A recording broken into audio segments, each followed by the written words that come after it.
Ever feel like you're strapped into a roller coaster, but instead of heights, it's the value of your Bitcoin plummeting? Yeah, that's a pretty good analogy for the crypto market lately. That's what we're diving deep into today, the wild ride crypto has been on. It's been pretty eventful, to say the least. We're looking at this recent episode of the Blockchain DXP podcast. It's from February 25th, 2025. Definitely a lot to unpack there. Yeah, it gives some really interesting insights into why the market's swinging between, fear and opportunity. Mm. Like right now, the global crypto market cap is below $3 trillion. And the sentiment index, oh boy, 29, deep into fear territory. But here's the thing that I don't get. The 24-hour trading volume is up. Yeah. See, that's not always a good sign. This time it's mostly driven by falling prices, not actual buying activity. Oh, so it's not like people are seeing it as a dip and jumping in to buy. Right, usually during a dip, you want to see low volume, like everyone's holding, waiting it out. So this is more like panic selling then. Pretty much, yeah. Fear-driven sell-off. Not a great sign. And then on top of all that, we had the Bybit hack. Oh yeah, can't forget that. $1.4 billion in Ethereum stolen. A record. That's got to spook some investors, right? Absolutely. Shook things up big time. Although, Bybit says they've recovered most of the funds. Really? How'd they manage that? Bought a bunch of Ethereum and got loans from, well, the whales. The ones holding massive amounts of crypto. That seems a little shady, doesn't it? It does raise some questions, like how much power do these whales really have? Yeah, are they propping up the market? Is it even a real recovery then? Hard to say for sure. Definitely something to keep an eye on. So are people just running back to traditional markets right now? Well, it's interesting because Bitcoin ETFs are taking a hit too. Seriously? Yeah, almost $1 billion has flowed out to of them just this February. Wow. And traditional markets like what, the S&P 500, gold, they're doing well. They're thriving. It's a pretty stark contrast to the crypto situation. It is. Remember all that optimism after BlackRock got into the Bitcoin ETF game? And then Trump's re-election? Everyone was so bullish. Yeah, feels like a different world now. Is it just that the hype's fading? Or is there something else going on? Maybe the hack scared people off ETFs too. Could be.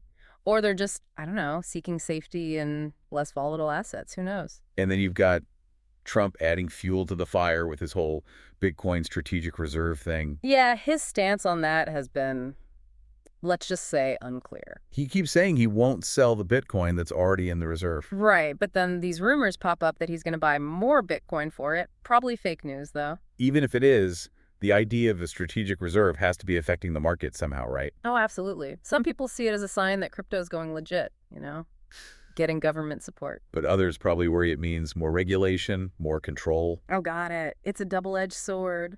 So it's all doom and gloom then. No good news. Oh, there are definitely some bright spots. For one, Hedera just filed for a spot ETF on Nasdaq. A spot ETF. For HBAR, right? Yep. This could be huge, especially for HBR.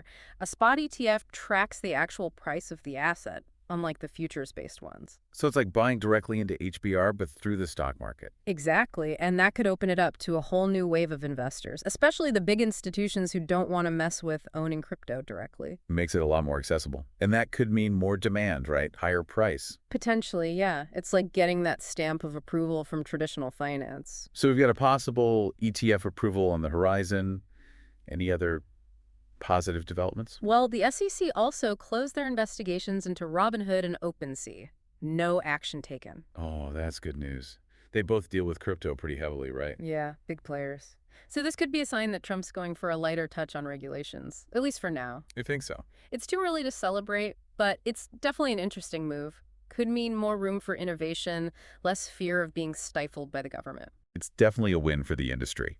But it seems like Dubai is taking the lead when it comes to really embracing crypto. Oh, absolutely. Just look at Circle's USDC and EURC.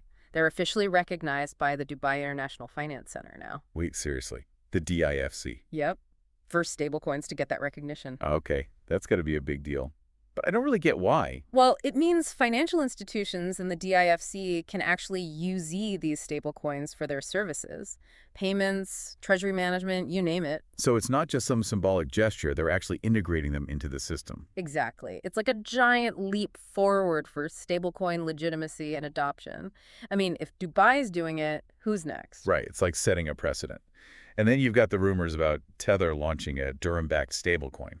Oh, and that mysterious A stablecoin project. Things are heating up over there. Seems like the Middle East is becoming a stablecoin hotbed. But it's not all about Dubai, right? Saudi Arabia is investing heavily in AI. Yeah, Datavault's building that massive AI-ready data center in Riyadh. And get this, they're all about sustainability. Advanced cooling systems, the whole 9 yards. It's pretty ironic considering how much energy crypto and AI usually gobble up. Yeah, it's an interesting contrast. Maybe it's a sign that the industry is starting to take sustainability seriously. It could be. But with all this investment in crypto and AI, it makes you wonder if the Middle East is playing the long game here. It's definitely worth considering. What if they're positioning themselves to lead the whole digital economy? That's a big question. Yeah, we'll have to unpack that one. But let's take a breather for a second and try to sum up all this craziness. Let's distill the key takeaways here. So we've got this crypto market that's, I don't know, kind of freaking out. A record-breaking hack, Bitcoin ETFs are bleeding money, and traditional markets are just cruising along. It can be a little unnerving, that's for sure, especially if you're new to the crypto world. It feels different this time, though, right? Like, the stakes are way higher. I get that. But volatility is just part of the game with crypto. Remember, we've seen these cycles before. Fear and greed, it's all part of it. Yeah, true. But it's hard not to focus on the bad stuff, you know? I hear you. But hey, let's not forget the positives we talked about, like that spot HBAR ETF, that could be huge. Yeah, that's true. If it gets approved, it could bring in a lot of new investors, especially the big institutional ones. Yeah, exactly. And the SEC closing those investigations into Robinhood and OpenSea, that's got to boost some confidence, right? Yeah, it seems like maybe, just maybe, the U.S. is easing up on the regulations a bit. It's a possibility. A more favorable regulatory environment would definitely be a good thing for the industry. It would encourage innovation, growth. Okay, so we've got potential ETF approvals, maybe less regulation on the horizon. Anything else to be hopeful about? Dubai. Don't forget about Dubai. What they're doing with stablecoins is pretty groundbreaking. Okay, remind me why this whole DIFC thing is so important. Well, it's not just about recognition, it's about actual integration. Financial institutions in the DIFC can actually use these stablecoins now for real-world transactions, services. It's a big deal. So Dubai is basically saying, hey, stablecoins are legit and we're going all in. Pretty much. And that could have a ripple effect across the globe. Other countries, other financial hubs, they're watching. So Dubai is setting a precedent. And then you've got those rumors about Tether launching a Durham-backed stablecoin. Oh, and let's not forget that mysterious A stablecoin project everyone's whispering about. The Middle East is becoming a stablecoin powerhouse. It's like they're building a whole new financial system over there. And Saudi Arabia is not sitting still either, right? They're pouring money into AI. That Datavault data center in Riyadh is a big statement. They're not messing around.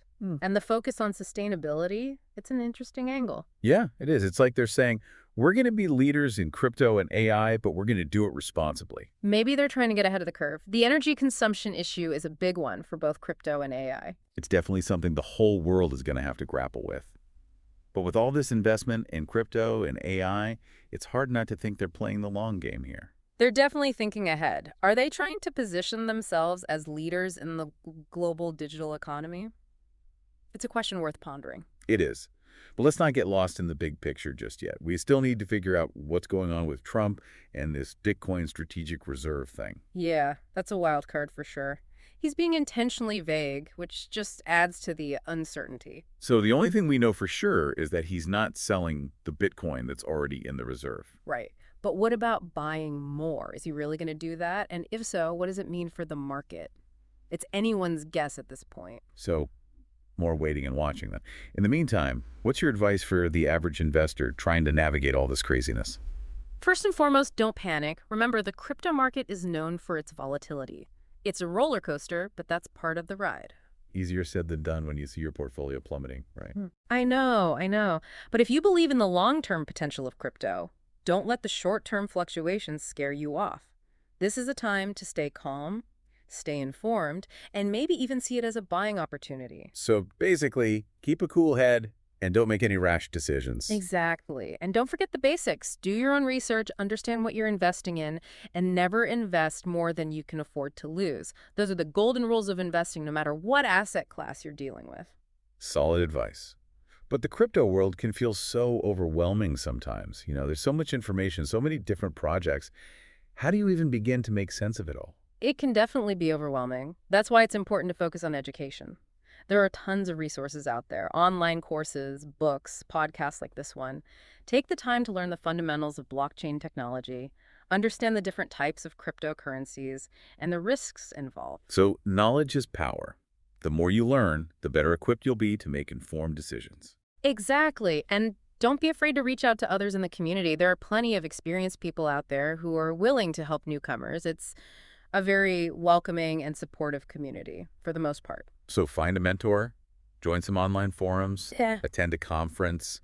There are lots of ways to connect with like-minded people. Exactly. And remember, this is a rapidly evolving space. What's true today might not be true tomorrow, so stay curious, stay informed, and never stop learning. So basically, embrace the journey, Mhm. right? It's not just about the destination. It's about the learning and the growth along the way. Absolutely. And who knows, maybe you'll discover something amazing along the way. Maybe you'll be the one to create the next big thing that changes the world. It's a pretty exciting time to be a part of this space, that's for sure. But let's not forget, we're still dealing with some real challenges here. The Bybit hack, for instance, exposed some serious vulnerabilities. Oh, absolutely. That was a wake-up call for the entire industry. Security has to be the top priority, no question about it. So what are some steps people can take to protect themselves? Well, the basics are always important. Strong passwords, two-factor authentication. Those are must-haves. Okay, so basic cybersecurity hygiene is essential. Absolutely. And be wary of phishing scams. If something sounds too good to be true, it probably is. Don't click on suspicious links and never, ever share your private keys with anyone. So stay vigilant, be skeptical, and don't trust anything that seems fishy. Exactly. And if you're holding a significant amount of crypto, consider using a hardware wallet for cold storage. It keeps your assets offline, away from potential hackers. It's an extra layer of security that's worth considering. So hardware wallets are like the Fort Knox of crypto storage. Pretty much. Right. And again, knowledge is your best defense. Stay up to date on the latest security threats and best practices. There's a lot of good information out there if you know where to look. So stay vigilant, stay informed, and stay safe. That's good advice for anyone in the crypto world. But let's shift gears a bit and talk about some of the, the less obvious opportunities in this space. Oh, you mean beyond just buying and holding Bitcoin? Yeah, exactly. There's so much more to crypto than just speculation. What are some of the under-the-radar developments that you're excited about? One area that's really fascinating to me is decentralized finance, or DeFi for short. Okay, DeFi. I've heard that term thrown around a lot, but I'm still not entirely sure what it is. In a nutshell, DeFi is about recreating traditional financial services like lending, borrowing, trading, but doing it all on a decentralized blockchain platform. So cut out the middleman, the banks, the financial institutions. Exactly. It gives individuals more control over their assets and access to a wider range of financial products and services. So it's about empowering the individual, democratizing finance. I like that. And it's not just about individuals. DeFi has the potential to revolutionize entire industries. Yeah. Supply chain management, for example. Imagine tracking goods from origin to destination on a blockchain, ensuring transparency, accountability. It could eliminate so much fraud and inefficiency. So we're talking about streamlined processes, reduce costs, increase security. It's a game changer for businesses. Absolutely. And in the healthcare industry, imagine securely storing and sharing medical records on a blockchain. It could improve patient privacy, streamline data management. The possibilities are endless. Wow. So from finance to supply chains to healthcare, the potential applications of blockchain are pretty mind-boggling. But let's be real, this technology is still pretty new and complex. How does the average person even begin to wrap their head around it, let alone get involved? It can seem daunting, that's for sure. But remember, you don't need to be a tech whiz to benefit from blockchain technology. There are plenty of resources available, both online and offline, to help you understand the basics and explore the different ways you can get involved. So start with education, find some resources that resonate with you, and don't be afraid to ask questions. Exactly. And remember, the crypto community is generally very supportive. Reach out to people, join online forums, attend conferences. There are lots of ways to learn and connect with others who share your interests. So find your tribe, dive in, and don't be afraid to get your hands dirty. Exactly. And who knows, maybe you'll discover your passion. Maybe you'll find a way to use this technology to make a real difference in the world. It's a pretty empowering thought, isn't it? The idea that we can all be a part of building a better future. But let's not forget, we're still in the early stages of this journey. There are going to be bumps in the road, challenges to overcome. Oh, for sure. But I truly believe that the potential rewards far outweigh the risks. We're witnessing the birth of a new financial system, a new way of doing business, a new way of interacting with the world. It's an exciting time to be alive, that's for sure. But let's not get ahead of ourselves. We're still navigating a volatile market, geopolitical uncertainty, and the lingering consequences of that Bybit hack. It's a lot to process. You're right, it's a lot to take in. But let's not lose sight of the bigger picture. This technology has the potential to change the world for the better, and we have the opportunity to be a part of that change. So it's a call to action, an invitation to embrace the unknown, to be a part of something bigger than ourselves. Exactly. And remember, the future is not something that just happens to us, it's something we create together. That's an inspiring thought to end on, but hold on, we're not quite done yet. We need to circle back to those glimmers of hope you talked about earlier. The potential HBAR ETF, the SEC's decisions, Dubai's stablecoin embrace. Yes. Those are important developments. Do you think they're just isolated incidents, or are they part of a larger trend? I'm leaning towards the latter. It feels like we're witnessing a shift, a global awakening to the potential of crypto and blockchain. It's like the world is finally starting to wake up to the possibilities. And the Middle East is leading the charge. Their strategic investments in crypto and AI, their proactive approach to regulation. It's like they're laying the groundwork for a new digital empire. It's a bold strategy, that's for sure, and it's going to be fascinating to see how it plays out. Yeah, it's almost like we're watching a new world order being born right in front of our eyes. But it's not just about the Middle East. It's a global phenomenon. More and more people, more and more institutions are realizing that crypto is here to stay. The genie's out of the bottle, there's no going back now. And that's a good thing, right? Crypto has the potential to revolutionize so many aspects of our lives, from finance to healthcare to governance. Absolutely. It's about creating a more decentralized, more transparent, more equitable world. It's a pretty inspiring vision. But let's not forget, there are still challenges to overcome. We need to address the security concerns, the regulatory hurdles, the scalability issues. You're right. Those are important issues that need to be addressed. But I'm confident that the crypto community is up to the task. We're a resourceful, innovative, and resilient bunch. So it's a call to action, an invitation to roll up our sleeves and build the future we want to see. Exactly. And remember, the future is not something that happens to us. It's something we create together. I love that. It's a reminder that we all have a role to play in shaping the future of this technology and, ultimately, the future of our world. And that's a pretty empowering thought, don't you think? It is. It's a reminder that we're not just passive observers, we're active participants in this grand experiment called crypto. And the best part is, we're just getting started. The possibilities are truly limitless. They are. And that's what makes this space so exciting. Okay, but let's zoom out for a second. This whole Middle East thing has been bugging me.